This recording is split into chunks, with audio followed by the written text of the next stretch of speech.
Good morning. Oh, Camilla, thank you so much. Thank you so much for joining us. It's a real treat to speak to you, especially about a film that was a very important film for me when I was first starting out.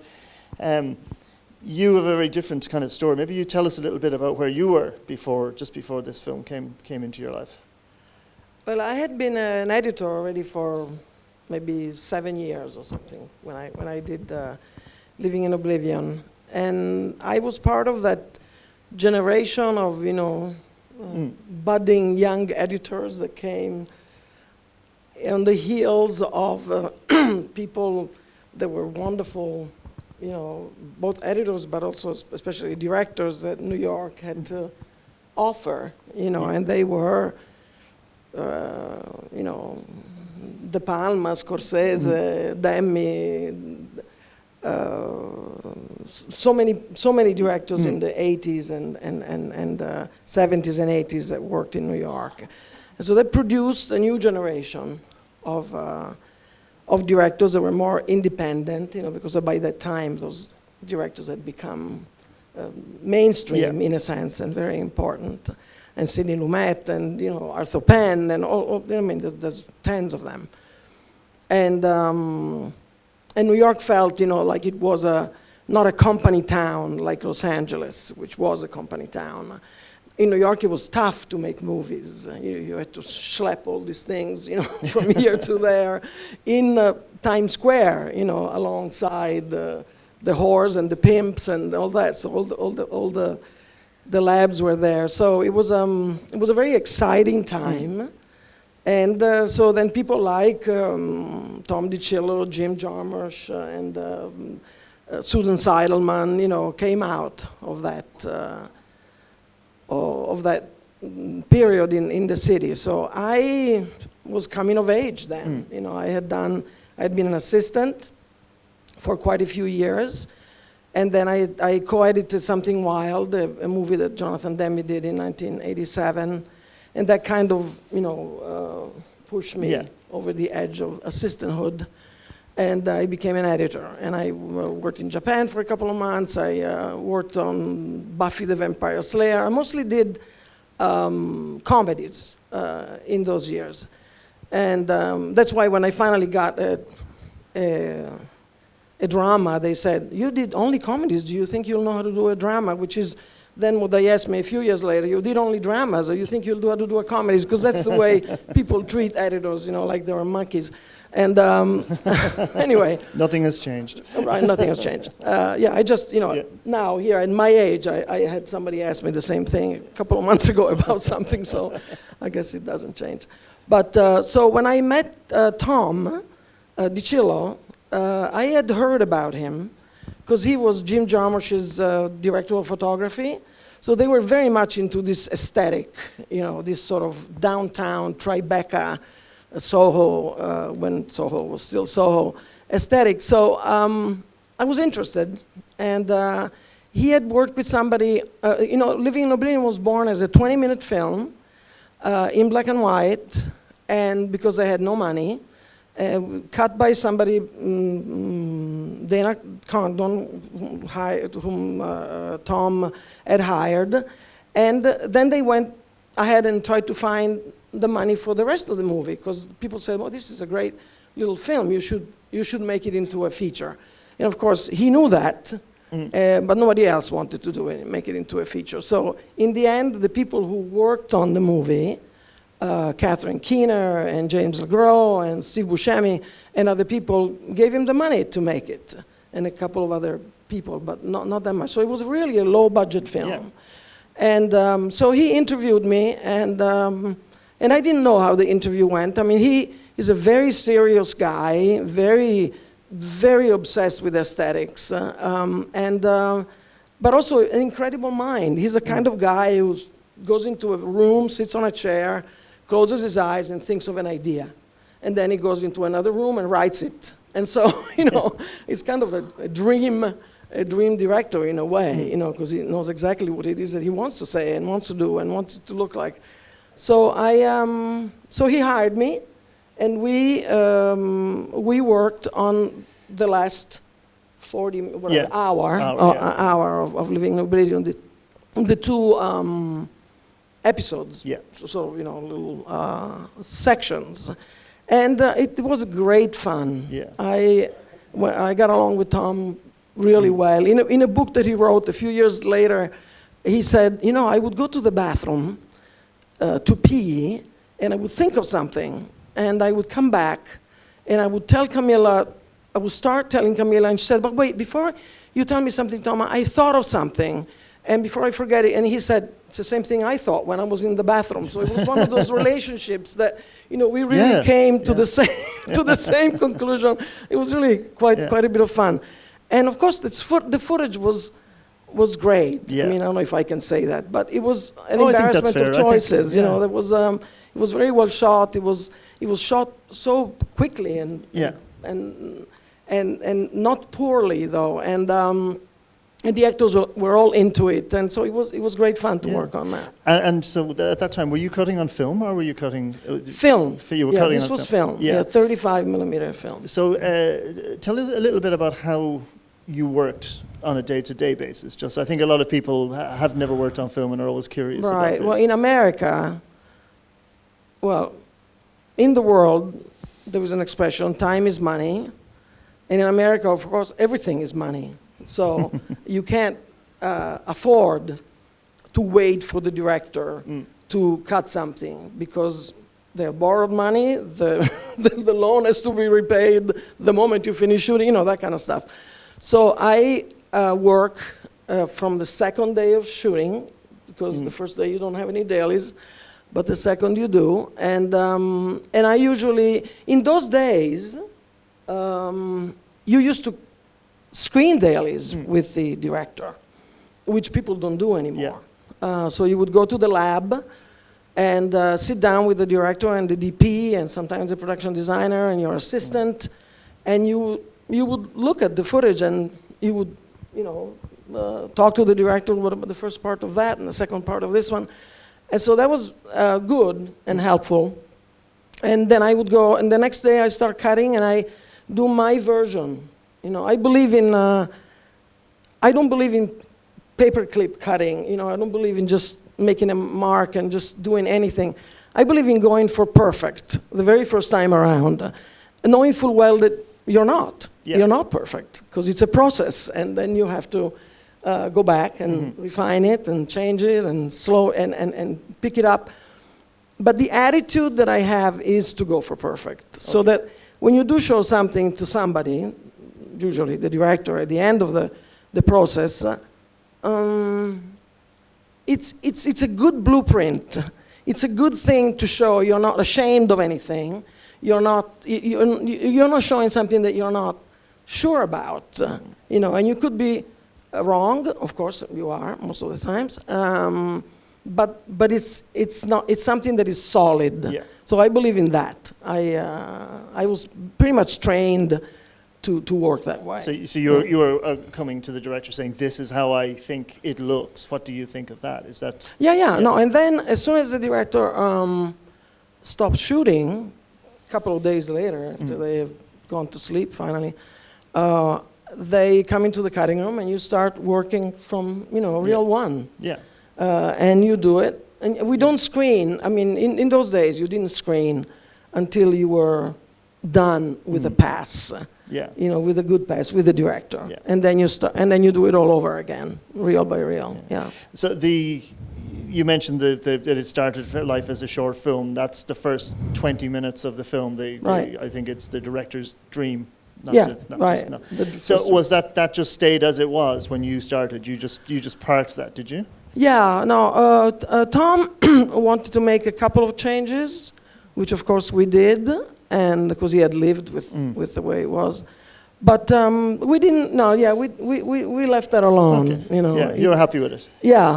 It didn't feel right to mess with it, and we had plenty of work to do on the rest. So tell me about the challenges in this film, because it's in a lot of ways, I think, and I don't mean this in a negative way, that it's a very simple film. It's interaction, people talking, very one location to all, and two locations. But tell me where the challenges lay for you in this and pulling this together. Well, the challenges were not to make it something that was just a a flash of aesthetic, stuff. Yeah. Because it is aesthetically fun. The colors are beautiful. The costumes are beautiful. The sets are certainly not beautiful, but as a Valentine to filmmaking for young filmmakers, it was what it was. It was a stage, and it was an outside, which was the real outside of 42nd Street and 11th Avenue where it was shot. So it was real in that sense. So the challenges were to make it something that you would actually feel for in some way. You would actually feel for the mother when she is finally there and becomes sort of the catharsis. She solves everything like moms usually do, and it's kind of wonderful. I like that very much, and the fact that you know that this man, Nick Rev, which by the way, of course, you all know because you're European, but it means dreaming. Rev means dream.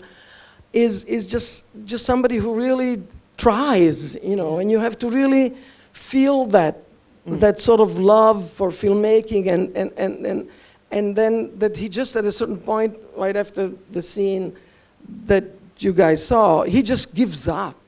He just can't take it anymore. He just has tried all of it. So you have to really, the challenge was to make you feel that, because of course that's something that every young filmmaker has at one time or another felt, whether you're a director or somebody who's trying to become a DP or whatever. So that was the challenge. Other than that, the footage, Catherine and James, they were just all so good, and so into it. Yeah. And so the challenges were not in terms of the actors, dailies. So how did you? So I think, for example, in the second act, we'll say acts for the sake of the conversation. So the second act is the Catherine Keener's dream, her character's dream. So when you're cutting, are you trying to keep her point of view always to the front? Are you aware that this is her scene, or does that matter? Do you think?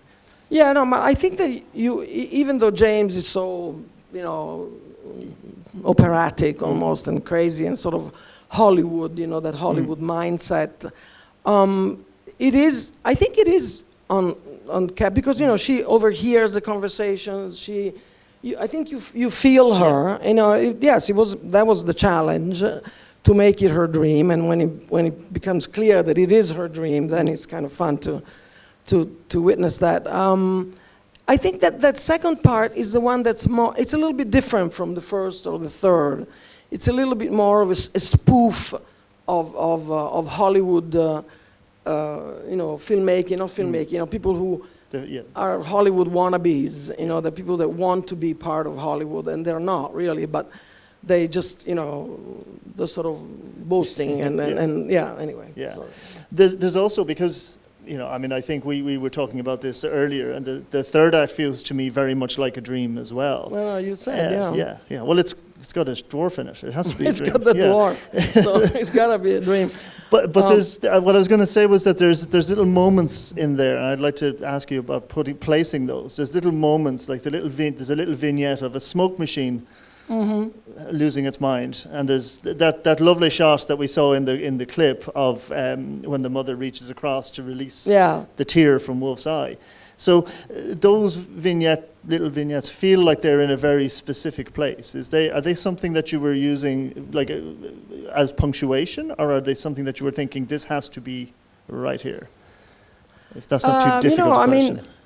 I don't know if this piece had just a shot of the smoke machine completely dead, I forget. But I think that the script was pretty. We were very, very tight, on the script, because it was shot in, 12 days or something. It was very economical, the shot. So I think that. All of it was for a reason, and all of it was pretty much where it was in the script. So I think, I know that you and I had talked about this, but I think that the mother, opening up the eye patch on Wolf is is sort of kind of wonderful where it is, because then she ends up being the person who solves everything, including freeing this tear. And also, if you haven't seen the film, he is carrying a big baggage that day, the DP, because he has been left by the uber, active first AD and all that. So it's, I think it's all very, very round in a way, as a character. The fact that she is there and she wants to be there, and it's her son, and she's determined to make the day, and she does. So. Okay. So is the third act her dream? Is that you see? Well, I keep insisting that the third act is not a dream, and you keep insisting it's a dream. Well, I just take it. Well, because of it's all a dream. The whole movie. I mean, obviously, it's not a very naturalistic. Yeah. I mean, speaking of not very naturalistic, I think the last scene where the sound recordist insists on room tone, I think we all understand that's fiction, but that's never really happened in real life. But tell me about that scene, because that's a beautiful scene that gets everybody a chance to have their moment. So tell me about that scene. It's a scene really that only makes sense if you've seen the whole film. Yeah. Because it's all the that's the little teeny weeny dreams that everybody has in a movie about dreams. The room tone time, the few seconds that everybody has, it is their dream. So the dream speech where you send everybody to fuck themselves, and the dream hamburger that you eat and you love it, the dream. So it's kind of it was, that was tough to cut. I mean, because it has to be just so. It has to be. It's 6 or 7, I forget how many things, and you really have to make it right. So that was a challenging one. Yeah. But fun. Tell us about cutting that, because I think it's a really interesting thing. Because again, you're not constrained by time. You're bringing in these people. You're cutting to the stopwatches. A tension in it. There's a silence in it at the same time. So right. Well, first of all, you don't want it to be boring. Rule number 1. I mean, it's the end of the movie. Yeah. And you've gotten to know these characters, and they're all pretty much goofy. I mean, in their own way, these people. And so that one is really, it's a rhythmical thing. You just you do it, and you screen it over and over again until you get it right. And we didn't really, I don't think, switch things very much. Maybe some of the characters, because then you cut back to the room where they're doing the room tone, and there's push-ins and on Nick and on there's various things. So, but now of course I forget. So, a good 30 years ago that I did this film. So I don't remember the exact, but I remember it being. It's a punctuations, and it's a definite punctuation. It's not just a regular ending. It's an ending that takes how many minutes it is, but not 30 seconds, more than 30 seconds of room tone. But anyway, so it was challenging, but also fun. So And when you were, did you screen the film? Did you do any test screenings at that point? Was that part of the process? Yeah, always. Yeah, you do screening at the end. You screen it for friends. You screen it for people that don't know anything about movies. The producers. But exactly. Your dentist is more like it, and then you try to get some feedback, which we did, and which was good. It was good feedback, but still, because of the movie that it is in America, a movie like this. It's difficult. It's difficult to put out there. It's difficult to find a distributor. All of it is difficult. Yeah. Because it's not a blockbuster, thing. So. Did you change anything based on the screening results? Do you remember? Well, you always make a few changes after screenings, but but especially in comedies, you just want to know if people laugh. Basically, that's why you go to a screening.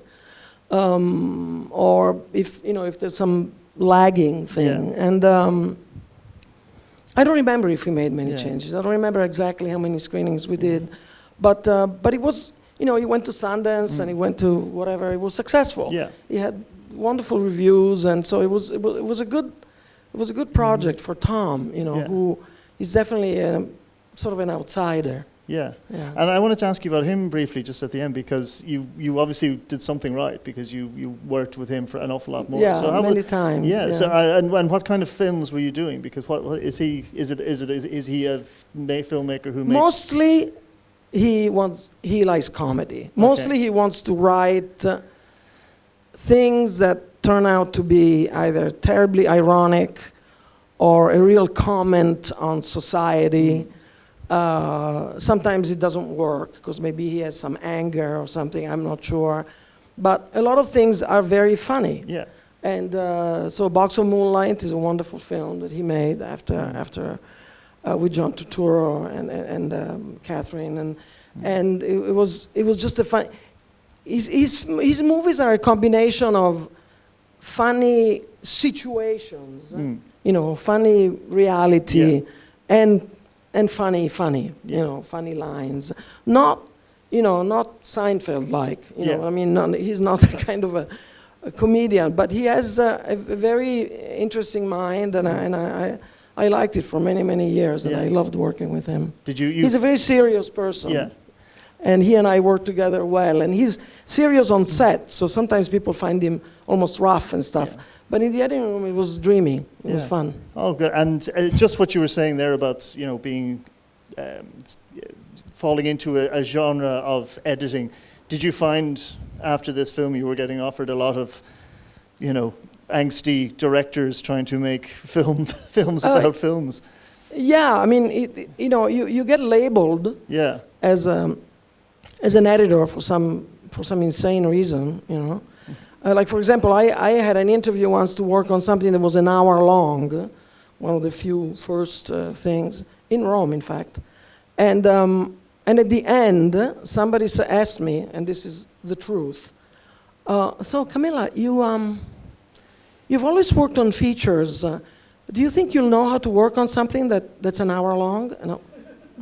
And you know, that kind of a question. So so I answered something that didn't get me the job for sure. But everybody didn't laugh except for a producer who obviously knew what I. And I said, well, I'm assuming that when the script says the end, dailies won't come anymore. And I didn't get the job, but which was unfortunate.